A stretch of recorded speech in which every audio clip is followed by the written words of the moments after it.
What's up, everybody? It's Joe here with Joseph Blake Photography, and in today's video, we're going to be talking about the fact that Adobe is a drug addict and they're addicted to our money. That sounded a little aggressive, right? Okay, I'm sorry. In recent court filings, we have learned that some Canon executives have related the early termination fees that they charge to customers when they try to cancel their annual subscriptions to heroin. And while I think that's super insensitive for people who are dealing with addiction issues, I think the other thing to think about is that their general counsel responded in such a way that means they do not understand what this person was actually talking about. So I did a video a couple of weeks back talking about the kind of mounting issues for Adobe. They've got class action lawsuits around product features and the cancellation or subscription flow.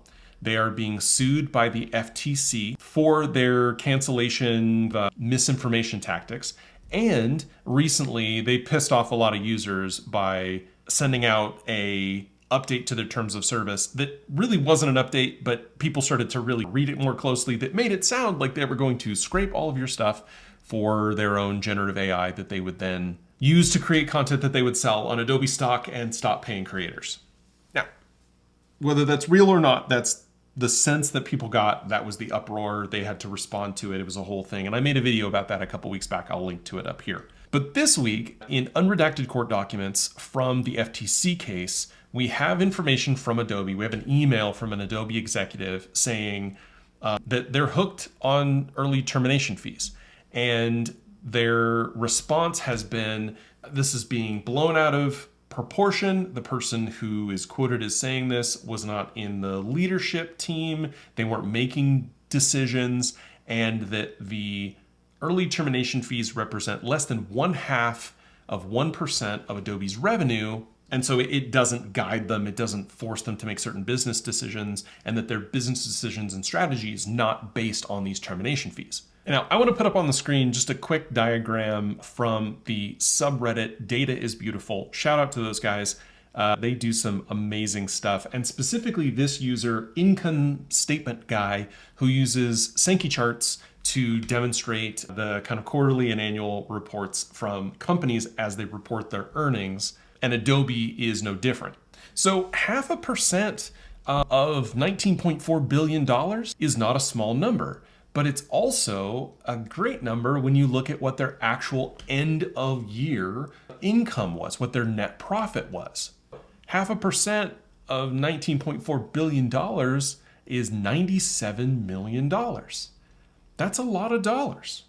I don't care how big you are. That's a lot of money. Now, it's only 0.5% of their gross revenue, right? The 19.4, but they took home $5.4 billion in net income. That's 2% of their net income. Now, their general counsel is saying, that's tiny, that's small, and we don't use that to make business decisions. It's not about the $97 million, and it's not about the 2% of your income. It's not about the less than 0.5% of your gross revenue.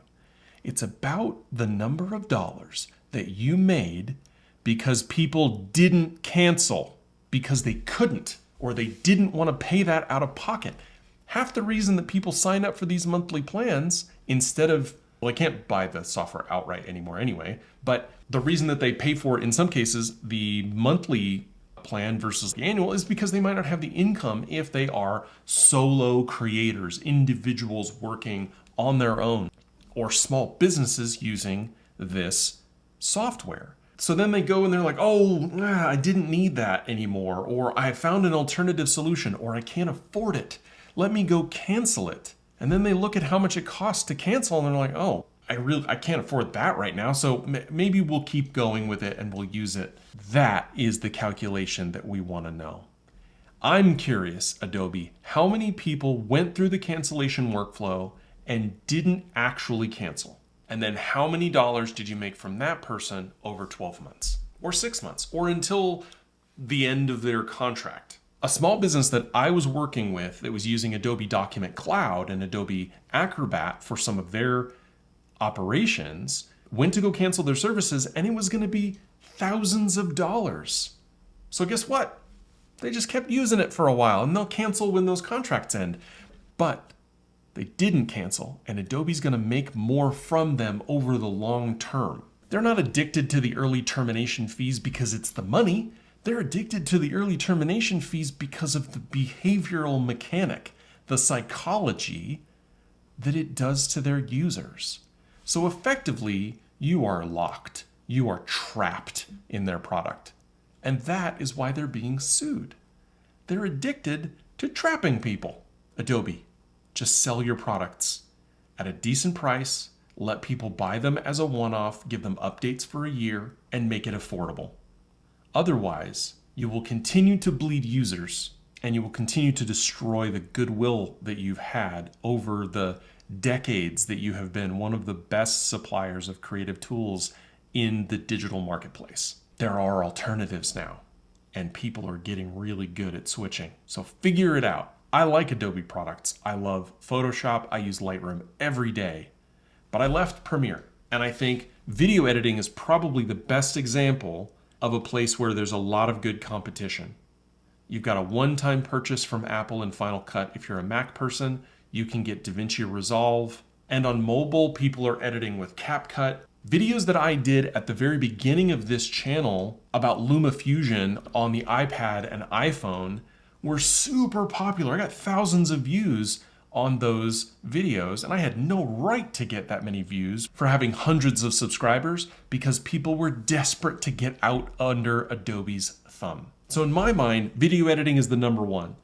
Let me know down in the comments if there's another product category where Adobe has huge competition. I think still photos manipulation is probably Photoshop is probably the next one with Affinity, and there's a couple of other options out there. But let me know down in the comments what you think. What do you think is probably the best competitor to something like Lightroom? Is there a competitor to Acrobat? Is it just Microsoft Word? Let me know down in the comments. I want to hear what you have to say. I'm fired up about this stuff. It bothers me because I think that they could do better by treating people better. And I have personally seen and been caught up in all this BS. So hopefully we see some changes, some recompense, and some groveling. That's what I want. I want some groveling.